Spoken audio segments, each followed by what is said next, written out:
If you're a jihadist who wants to slaughter unbelievers in the name of Allah, don't even bother hiding your motive. Our politicians and reporters are all too happy to do it for you. Just ask Philadelphia jihadist Edward Archer, who learned the hard way that no matter how clearly you announce to the world that you're terrorizing people for the sake of Islam, our leaders will not believe you. Of course, if Archer had said, "I'm a Republican gun supporter killing in the name of the NRA," our news networks would have immediately made a connection between his actions and his ideology.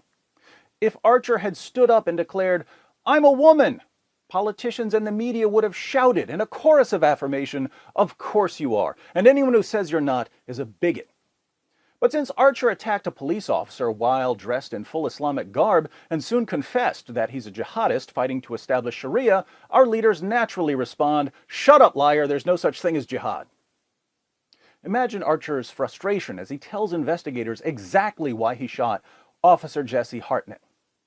The suspect in question is a 30-year-old male from Yaden. He has a Philadelphia address as well, I believe.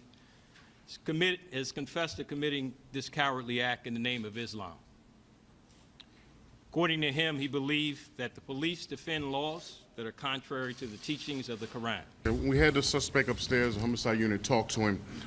Right away, he didn't have anything to say, but then he stated that he pledges his allegiance to Islamic State, he follows Allah, and that is the reason he was called upon to do this. This crystal clear confession is then immediately thrown out by world-renowned Quran scholar / mayor of Philadelphia for the past 4 days, Sheikh Jim Kenney. In no way, shape, or form does anyone in this room believe that Islam or the teaching of Islam has anything to do with what you've seen on that screen. That is abhorrent, it's terrible, and it does not represent the religion in any way, shape, or form or any of its teachings. Now, there are two basic ways you might deny the connection between Islam and jihad. First, you might pretend that the Quran doesn't say things like, "Fight those who do not believe in Allah," Surah 9, verse 29. "O Prophet, strive hard against the unbelievers and the hypocrites and be unyielding to them," Surah 9, verse 73. "Surely Allah has bought of the believers their persons and their property for this, that they shall have the garden. They fight in Allah's way, so they slay and are slain," Surah 9, verse 111.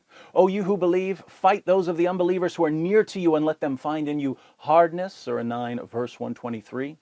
"Muhammad is the messenger of Allah, and those who are with him are severe against disbelievers and merciful among themselves," Surah 48, verse 29, and so on.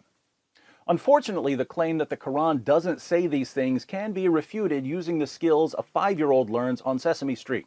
If you can read, you can know what Islam teaches.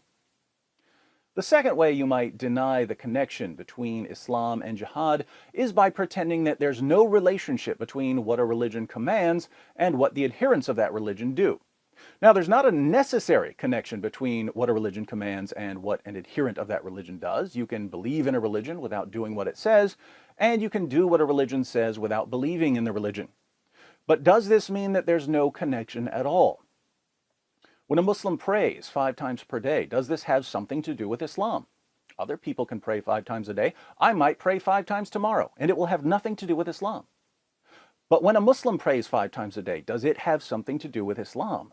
Of course it does, because Muhammad commanded his followers to pray 5 times a day. When a Muslim fasts during the month of Ramadan, does this have something to do with Islam? Non-Muslims might coincidentally fast during that month, and it will have nothing to do with Islam. But when a Muslim fasts during the month of Ramadan, is there a connection to his religion?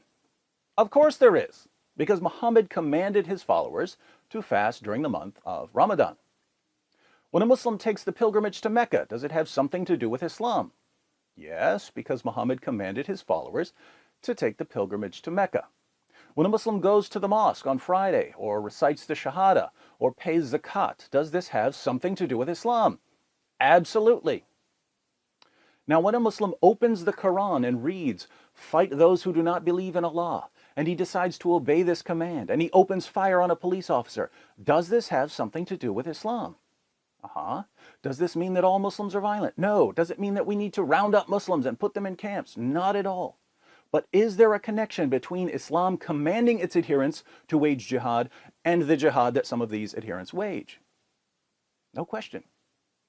So when politicians like Mayor Kenny, after every Islamic terrorist attack, rush to defend the ideology that inspired the attack, when they say ridiculous things like, this is a criminal with a stolen gun who tried to kill one of our officers, has nothing to do with being a Muslim or following the Islamic faith. we can only respond, What you just said is one of the most insanely idiotic things I have ever heard. At no point in your rambling, incoherent response were you even close to anything that could be considered a rational thought.